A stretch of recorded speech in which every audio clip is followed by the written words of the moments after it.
Assalamualaikum warahmatullahi wabarakatuh. Alhamdulillah saudara-saudara bertemu lagi di channel Bar Prasona. Mudah-mudahan kita selalu dilindungi Allah Subhanahu wa taala dan selalu dibimbing supaya kita selalu bisa dapat berbuat sesuai dengan yang Allah perintahkan, yang Rasulullah SAW contohkan.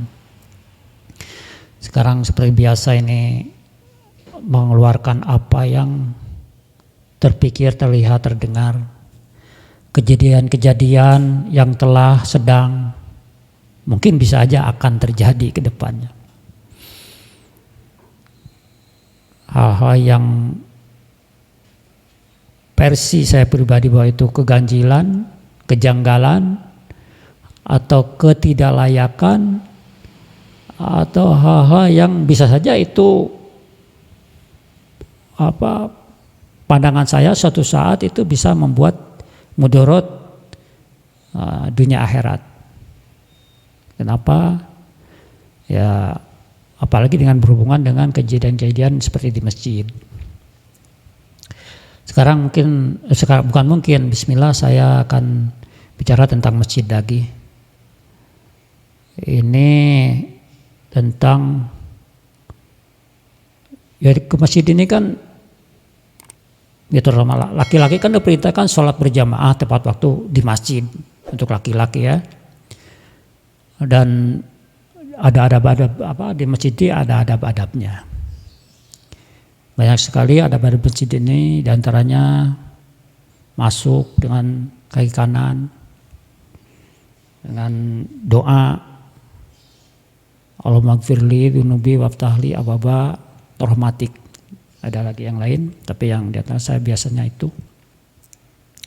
Kemudian saya pribadi dengan niat itikaf, itu anatakifa fi hadil masjid sunatalillahi ta'ala, sholat sunat di atas masjid, nah, sambil nunggu sholat berjamaah di komat. Ini nih, kadang masuk masjid ini rohani ini pun tidak ikut ke masjid, bahwa itu tuh kita sering dengar dengan bahasa Indonesia rumah Allah, Baitullah. Jadi asal solonong tidak pakai adab tadi, kaki kanan dulu, doa dulu, baca sholawat juga dalam. Terus ini sesungguhnya yang akan saya bahas tuh pas sholatnya ini diantaranya. Tentang di masjid ini kalau dulu ya, sekarang alhamdulillah ya. Kalau dulu tuh sajadah masjid tuh kedepannya sudah pendek, lebarnya tuh tidak, ya maksudnya kedepannya tuh kan pendek, di kesampingnya pun ada batas-batas seperti bentuk sajadah. Sedangkan sholat ini kan diperintahkan rapat-rapat. Akhirnya si jamaah ini dengan sadar tidak sadar mengikuti pembatas itu. Jadi cararang lah berjarak. Jadi kan diperintahkan rapat-rapat. Sekarang alhamdulillah masjid-masjid ini sudah mulai polos sajadahnya, dan kedepannya juga sudah mulai melebar. Tapi masih banyak, ini masih ada kejadian-kejadian. Ya, karena kalau ini saya sampaikan ini, kalau saya tegur langsung kan tidak nyaman, dan mereka pun punya sanggahan tentu. Tapi kalau di sini sampaikan, ini kan unek-unek. Orang-orang tuh ke masjid bawa sajadah. Sajadah ini lebarnya 80 cm. Terus kalau badan seperti saya ini 80 cm itu bisa nyisa kiri kanan 10 cm 10 cm. Nah, artinya sudah ada jarak yang lain, dan orang lain sebelahnya misalkan kalau yang tidak bawa sajadah itu segen, apalagi bakalan nginjek tuh ke sajadah yang punya yang di bawah itu, yang sisa 10 cm itu. Ya bagaimana mau rapet coba. Apalagi kalau yang sebelahnya lagi bawa lagi sajadah satu lagi. Dan dia biasanya pun, ini saya kan lihat kejadian-kejadian ketika menimpan sajadahnya itu, ceksuna mengamparkan sajadahnya itu tidak berdempetan lagi. Ada jarak lagi, bisa 5 atau 10 cm. Artinya dari 2 sajadah ini sisanya bisa 30 cm, minimal 25 cm. Itu jarak itu. Bahkan bisa lebih. Jadi kalau saya perhatikan di masjid ini, dalam satu baris kecil seperti masjid tempat saya itu ada yang mungkin cukup, saya hitung bisa 7 orang, bisa sampai 8 orang. Kalau yang kecil bisa 7 orang, tapi bisa isinya 5 orang, 4 orang.